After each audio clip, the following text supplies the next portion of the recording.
Newcastle United have made an official bid for Benjamin Sesko. €75 million plus €5 million in add-ons adds up to just under £70 million sterling. That is quite significant. Newcastle forcing the issue. Why? Does this bid even matter? What's happening from United's side? Where's the players' stance? And what's happening with Leipzig? Updates on all of them in this update video here right now. Midday, Saturday the 2nd of August.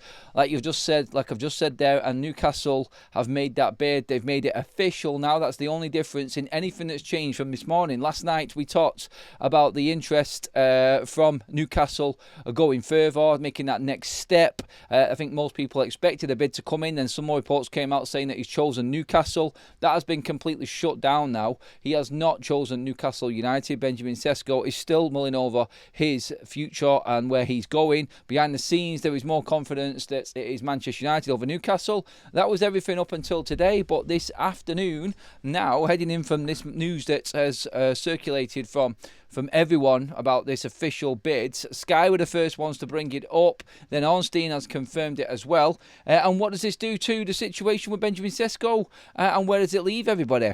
It leaves us in exactly the same place as before, with Benjamin Sesko still thinking about where he's going to go, and that's in the official capacity.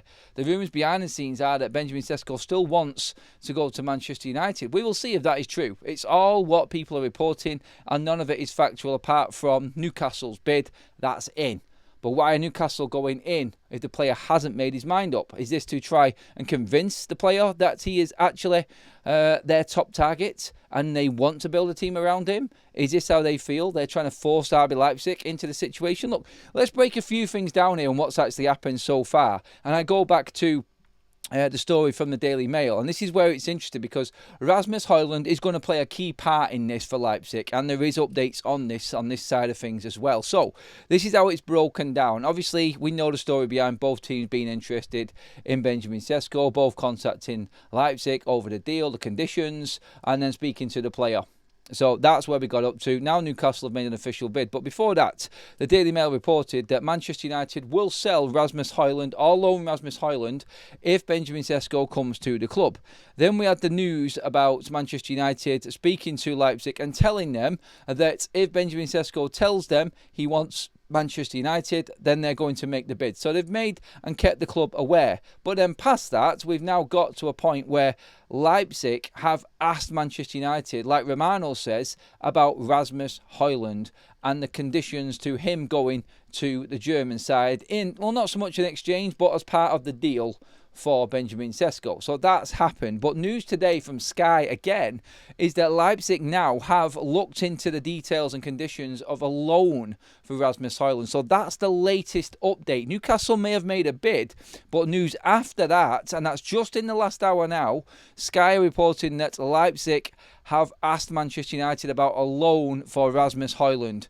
This is what I was talking about earlier on this morning. Would Manchester United allow Leipzig to loan Rasmus Hojlund for a season under the condition that they agree to that gentleman's agreement, whatever that was, that Romano's spoken about between Leipzig and Sesko, for him leaving for a certain fixed price? Now, Manchester United hold all of the cards here in this situation if this is true, because yes, Newcastle have made a bid, and you would automatically say, well, they've put their cards on the table. But Manchester United are holding theirs close to their chest. Nothing official. United know of Newcastle's bid. United know where they're at, the price that Newcastle have put on the table, and what they're willing to pay Benjamin Sesko. But what do Manchester United do from here? Well, not much, because they've communicated already with RB Leipzig. They know that the player wants to make a decision.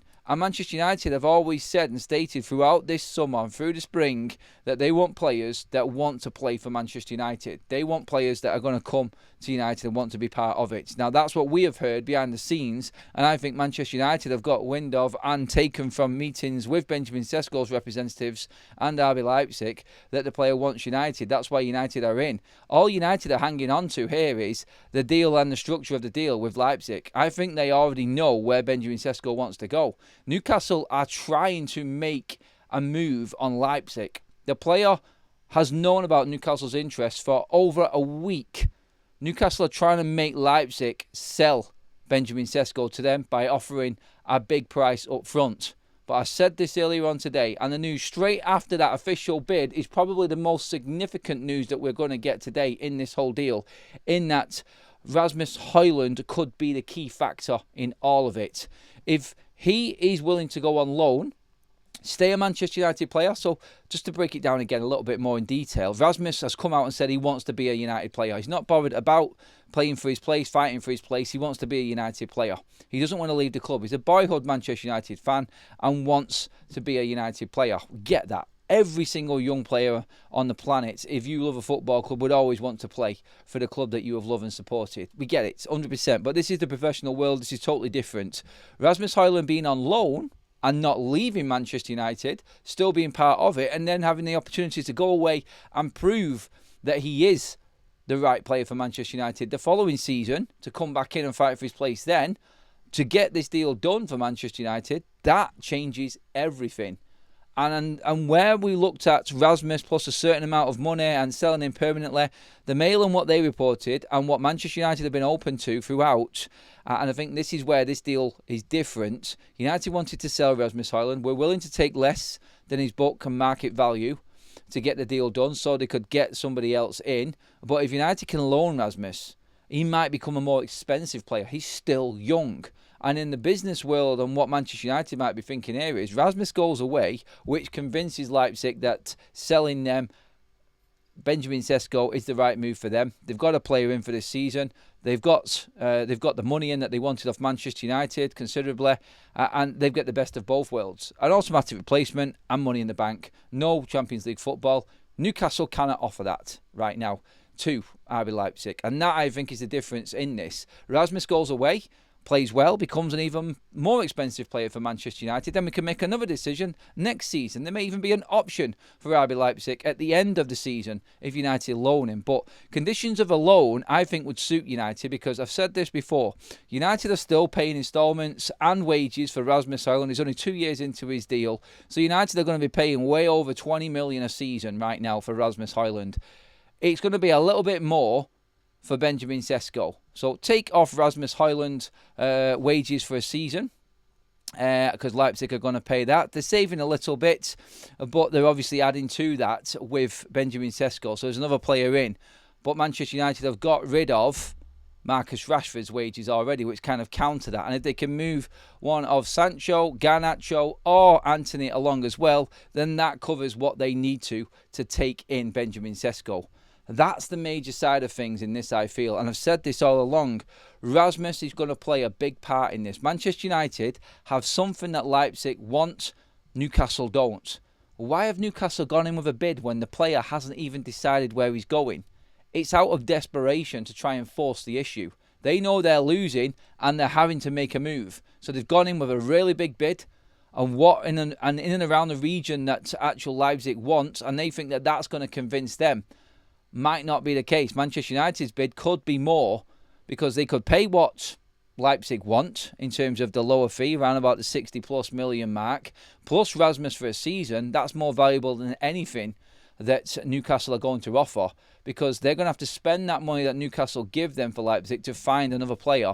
Whereas if with Manchester United take the deal, you've got a player in Rasmus for the season, and you've still got that money, and is less of a risk in forcing the issue and trying to find somebody else in that short space of time before the season starts. They could go out and buy someone with that money in January, for instance. And with having no European football for the first time in about 8 years, Leipzig have got that covered and the player in on their books, with the money there for Sesko, and Rasmus there as a player for that season.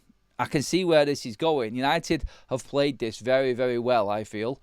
And the fact that we've got the news from Sky that Leipzig are now interested in a loan for Rasmus, I think adds to this. And that's the significant update. Newcastle, yeah, big offer. But it's not getting them anywhere. Nothing's changed. Ornstein has actually come out and said that the bid is in, it is official. But Benjamin Sesko still not officially made his mind up. So that, I think, is where we're at. And the fact that Leipzig alongside that are inquiring about a loan for Rasmus kind of tells you that that bid, even though it's in, really isn't significant enough to make this move happen or force Sesko to Newcastle. I just don't think Leipzig are going to force Sesko into a decision because someone's made a bigger bid. I just don't see that happening at all. we'll see how this develops now going forward. That is your major update here on Forever United TV. Get into the comment section, everybody. Tell me, do you think that loan would clinch it for Manchester United? Do you think United should be going down that road? Because a lot of fans have said that they wouldn't get rid of Rasmus right now. Should United just match what Newcastle are offering? And I actually feel like Benjamin Sesko will pick Man United anyway, and then we'll see what Leipzig do from there. But get your comments in anyway. Let me know what you think about them updates. Obviously, make sure you pop a like on the video. Please do hit the subscribe button as well. And I'll see you in the update later on this evening.